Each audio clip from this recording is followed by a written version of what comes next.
સનાતન ધર્મની જય હો, જય હો, જય હો.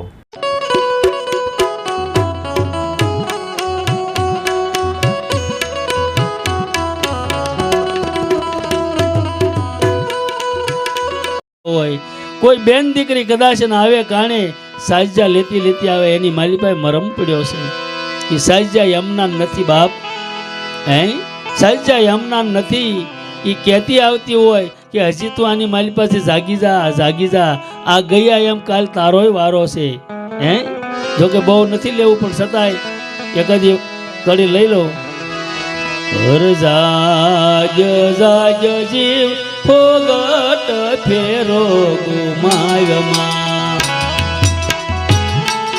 આ સાહિત્યનો મરમ છે બાપ. હર જાગ જાગ જીવ ફોગટ ફેરો ગુમાવ્યમાં.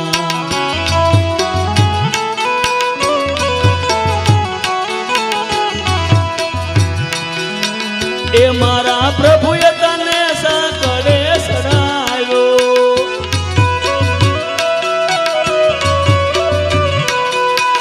એ મારા પ્રભુએ તને સાંકળે સડાયો, સડાયો.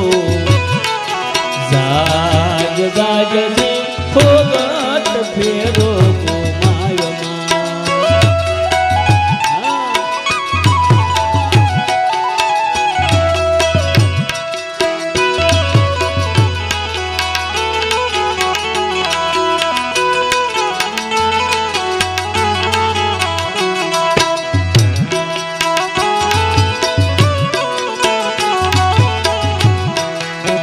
એ કામ ક્રોધ અને મોહમાં તું મોયો,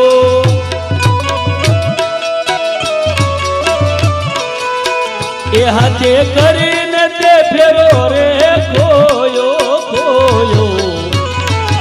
જાગ જાગ જીવ ફોગટ ફેરો ગુમાવ્યમાં.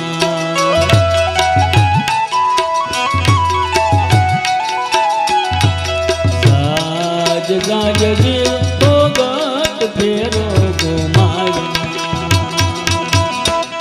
બેન દીકરી સાજ્જાની માલિપા મરમ કહેતી આવે કે હે કાયાની માલિપા રમી રહ્યો છો ને બાપ, જાગી જા.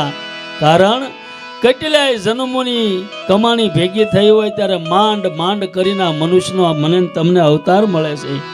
આપણે માનીએ છીએ કે આ આપણે જન્મ લીધો, આ પૃથ્વીમાંથી આવ્યા, એનું કાંઈ સૂકવવું નથી પડ્યું બાપ, બહુ સૂકવવું પડ્યું. હે કેટલાય આપણા જન્મો હશે, આ જીવે કેટલા ખોળિયા બદલ્યા હશે, માંડ માંડ કમાણી ભેગી કરી કરી અને માંડ માંડ કરીને મનુષ્ય થયો. અને મનુષ્ય થયા પછી જો આની માલિપા માણા ન થાય તો આપણામાં સાણામાં હું ફેર મારા બાપ. સાણું આપણા ગઢિયાને પૂછો, સાણાનો દેતવા પાડ્યો હોય ને હટ સાણું ન ઓલાય. હે હળગ્યું ગયેલું સાણું હટ ઓલાય નહીં. જરાક હળગ્યું હોય ને આખું પૂરું થાય ત્યારે ઓલાય બાપ. આપણે કરતા તો સાણા હારા ને આપણને તો માણા ન થયા. માણા કેવો હોય એની માથે પાછો સિક્કો નથી કે આને જ માણા કહેવાય. માણા કેવો હોય બાપ, જેને આંખ મોઢું ને કાન ત્રણની ભાન હોય ને માણા. આ ત્રણમાંથી એકની ભાન ન હોય ને માણા ન ગણવો, એનું જીવન તો પશુ સમાન વયું જાય. હે એનું જીવન પશુ સમાન વયું જાય. એટલે કીધું સંતોએ બાપ, બીજું કાંઈ થાય કે ન થાય પણ આંખ મોઢું ને કાન આ ત્રણનું ખાસ ધ્યાન રાખવું. આંખને એવી ટેવ પાડી દેવી જેવું તેવું તારે જોવાનું નહીં. કાનને એવી ટેવ પાડી દેવી જેવું તેવું તારે કોઈની નિંદ્યા સાંભળવાની નહીં. હે આ બેન બોલે એને એમ કેવું બાપ, બત્રીની વશમાં તું રહેશો ને પણ મારી માથે દયા કરજે.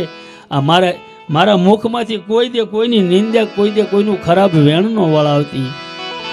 આ ત્રણને એ ભાન હોવી જોઈએ. પણ આગળના વિડીયો જોવા માટે આ રીતે ચેનલ સબસ્ક્રાઈબ કરો.